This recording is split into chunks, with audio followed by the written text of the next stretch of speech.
Uma menina pobre chegou numa cidadezinha do interior nos anos 1920. Se apaixonou pelo galã mais popular da cidade. Engravidou. Foi separada dele por armação da rival. E saiu do Brasil grávida sozinha, sem dinheiro. 7 anos depois, essa mesma mulher voltou. Rica, elegante, dona da maior fábrica da cidade. E com um filho que o pai nunca soube que existia. E o homem que ela amava? Tava noivo da rival dela há 7 anos. Chocolate com Pimenta foi ao ar entre 2003 e 2004, escrita por Valcir Carrasco e dirigida por Jorge Fernando. Uma comédia romântica ambientada nos anos 1920 que o Brasil inteiro amou, e que hoje é uma das novelas mais reprisadas da história da Globo. Hoje a gente conta tudo, do Rio até o último capítulo. A novela começa em 1922. O pai de Ana Francisca avisa que o coronel Leitão veio grilar suas terras, e a manda fugir. Ela se jogou no rio, fugiu com o que tinha, e foi parar em Ventura, uma cidadezinha do sul do Brasil famosa por uma coisa: chocolate. Ana Francisca chegou a Ventura para morar com a família que nunca tinha conhecido, a avó Carmen, o tio Margarido, os primos Timóteo e Márcia e a prima adotada Dália. Para ajudar em casa foi trabalhar como empregada de limpeza na fábrica de chocolates Bombom. Mariana Ximenes tinha 21 anos. Era o primeiro papel de protagonista dela na Globo. E em 2 capítulos o Brasil inteiro já a amava. Ana Francisca era daquele tipo de personagem que a gente encontra raramente. Alegre sem ser ingênua, forte sem ser grossa, romântica sem ser boba. E com aquele jeito de encarar a vida com bom humor mesmo quando a vida não estava colaborando em nada.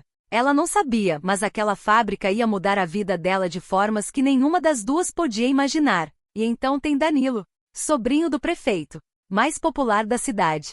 Aquele tipo de homem que todo mundo conhece, todo mundo gosta, e que não cresceu direito porque nunca precisou. Danilo era sedutor e boêmio. Sempre foi um Dom Juan, mas não era canalha. Estava noivo de Olga há 7 anos.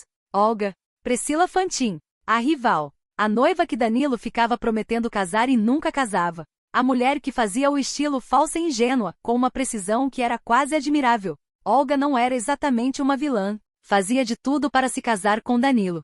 Seu maior medo era ficar encalhada. O maior medo dela era ficar encalhada. Não perder o amor da vida, ficar encalhada. Essa distinção diz tudo sobre quem era Olga. Ana Francisca e Danilo se esbarraram na cidade. E foi aquele tipo de olhar que não pede explicação. Só que tinha Olga no meio. E tinha Bárbara, tia de Danilo, vivida por Lília Cabral, que não estava nem um pouco disposta a deixar o sobrinho se enredar com uma menina pobre. Danilo foi se apaixonando por Ana devagar, com resistência, com aquela cara de homem que não quer admitir que caiu de vez. E Ana foi se apaixonando por Danilo com tudo que tinha, porque Ana Francisca não fazia nada pela metade.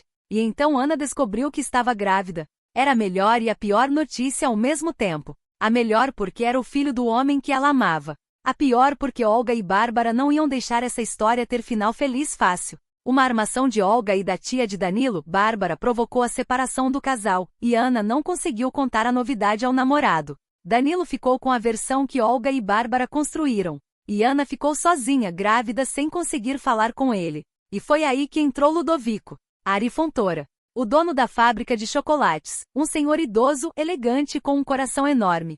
Ao ver o desespero e o sofrimento de Ana, Ludovico revelou sua verdadeira identidade e propôs casamento a ela, para dar um nome à criança. Os dois foram para Buenos Aires, na Argentina, onde Ana começou uma vida nova.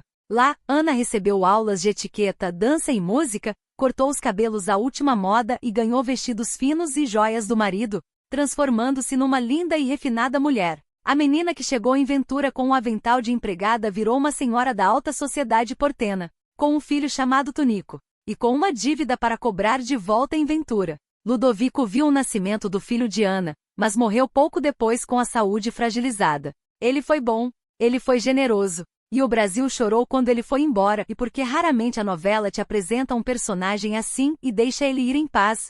7 anos depois, rica e acionista majoritária da fábrica de chocolates, Ana voltou à Ventura disposta a se vingar. A mesma cidade que a tinha visto chegar pobre, descalça, fugindo de grileiro, agora via ela chegar numa carruagem com roupa fina, chapéu elegante. E um filho pequeno chamado Tunico que era idêntico ao homem mais popular da cidade. Olga, que passou 7 anos noiva de Danilo sem conseguir subir ao altar, viu Ana Francisca voltar e entendeu na hora que o problema tinha voltado junto. E Danilo? Danilo olhou para aquela mulher elegante e sentiu algo que não conseguia explicar, porque o corpo lembra o que a cabeça tenta esquecer. Quando ele percebeu, foi tarde. Ana Francisca não era mais a menina que ele tinha deixado para trás. Era a dona da fábrica dele. A empregada de limpeza voltou como patroa. Isso é o que se chama de volta por cima. Mas aqui a novela tinha um problema que era delicioso de assistir e desesperador de viver. Os dois ainda se amavam. E os dois estavam com raiva um do outro. Embora ainda se amassem, os dois não conseguiam se entender. Danilo acreditava que Ana Francisca tinha o traído, casando-se com Ludovico por causa do dinheiro. Ela queria distância do rapaz por achar que ele a tinha abandonado quando mais precisava do seu apoio. Dois orgulhosos. Dois feridos. Os dois achando que eram a vítima da história. Os dois errados porque a verdade estava escondida numa armação que nenhum dos dois sabia que existia. E do lado de fora, Olga e Jezebel, Elizabeth Savala, a irmã de Ludovico que tinha ficado de fora da herança da fábrica, se uniram. Porque as duas tinham o mesmo interesse, acabar com Ana Francisca. O romance de Danilo e Ana ficou mais complicado com as intervenções de Olga e Jezebel que viraram aliadas. O novelau. Jezebel era o tipo de vilã clássica do Horário das 6. Elegante, calculista com um bordão que dava vontade de rir e tremer ao mesmo tempo. Elizabeth Savala entregou ela com um prazer tão óbvio que era quase impossível não torcer um pouco por ela, mesmo sabendo que ela era inimiga. E no meio de tudo isso tinha uma bomba esperando para explodir. Tunico. O menino que corria pela cidade, que brincava na fábrica, que chamava Danilo de esse homem chato, era filho dele. E Danilo não sabia. A novela foi construindo esse reconhecimento devagar, com o sadismo delicioso de quem sabe que o Brasil inteiro estava gritando para o Danilo abrir os olhos. E para complicar ainda mais, chegou Martim, Caco Sioclair. Pintor misterioso, bonito de um jeito diferente de Danilo. Martim era um tipo bonito, sedutor e misterioso, que chegou no meio da história. Ajudou a heroína. Chegou a parecer que ela se apaixonaria por ele. Mas esse amor se transformou em grande amizade. E Danilo, que fingia que não se importava com Ana, começou a mostrar o ciúme de um jeito que ele mesmo não conseguia disfarçar. Ciúme de um homem que não ligava. Perto de uma mulher com quem ele não queria saber. Num contexto que ele tinha superado. Claro, Danilo. Claro que você superou. E então chegou o momento. O momento que a novela inteira estava construindo desde o primeiro capítulo. Danilo descobriu que Tunico era filho dele. Não foi um discurso dramático. Não foi uma revelação no último capítulo. Foi aquele tipo de descoberta que acontece aos poucos, um detalhe aqui, um olhar ali, um comentário que cai no lugar errado, e de repente tudo faz sentido. Ele tinha um filho. Havia 7 anos. E ninguém tinha contado. Danilo descobriu que era pai de Tunico, e os dois precisaram enfrentar anos de mal-entendido, raiva acumulada e orgulho dos dois lados para chegar a um entendimento. E agora a armação de Olga e Bárbara veio à tona. Danilo entendeu que tinha sido manipulado. Que Ana não tinha ido embora por escolha. Que ela tinha ficado grávida e saído sem ter para onde ir porque ninguém tinha deixado ela falar com ele. A raiva que ele tinha de Ana virou vergonha. E a vergonha virou algo que ele não tinha sentido por muito tempo. Amor de verdade. Sem filtro. Sem orgulho no caminho. Com Danilo e Ana finalmente do mesmo lado, o cerco fechou em Jezebel, que tinha passado a novela inteira tentando recuperar o controle da fábrica que era de Ludovico. Jezebel havia forjado documentos tentando provar que tinha direito à herança da fábrica, mas as provas contra ela foram encontradas, e o plano dela desmoronou completamente.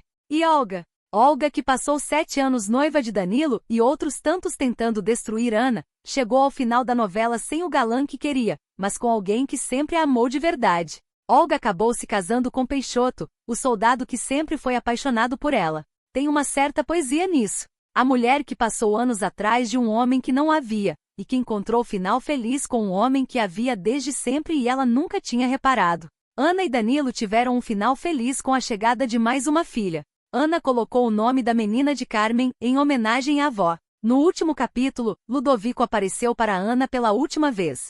Tunico e Danilo sentiram a presença dele. O homem bom que morreu longe de casa voltou para se despedir como ele viveu, com elegância e afeto. E o Brasil, que tinha chorado quando ele foi embora, chorou de novo quando ele disse tal de verdade. Uma menina que perdeu o pai numa agressão de grileiro e se jogou num rio para sobreviver. Que chegou numa cidade estranha sem nada. Que se apaixonou pelo homem errado na hora certa. Que saiu grávida e sozinha para outro país. Que voltou 7 anos depois como dona do lugar que a tinha humilhado. que enfrentou vilã de dentro e vilã de fora, que descobriu que o homem que amava nunca tinha deixado de amar ela, e que no final nomeou a filha em homenagem à avó que foi sua primeira família em Ventura. Chocolate com Pimenta não foi a novela mais dramática da Globo. Não tinha assassinato, não tinha sequestro, não tinha bebê na caçamba. Tinha algo mais difícil de escrever.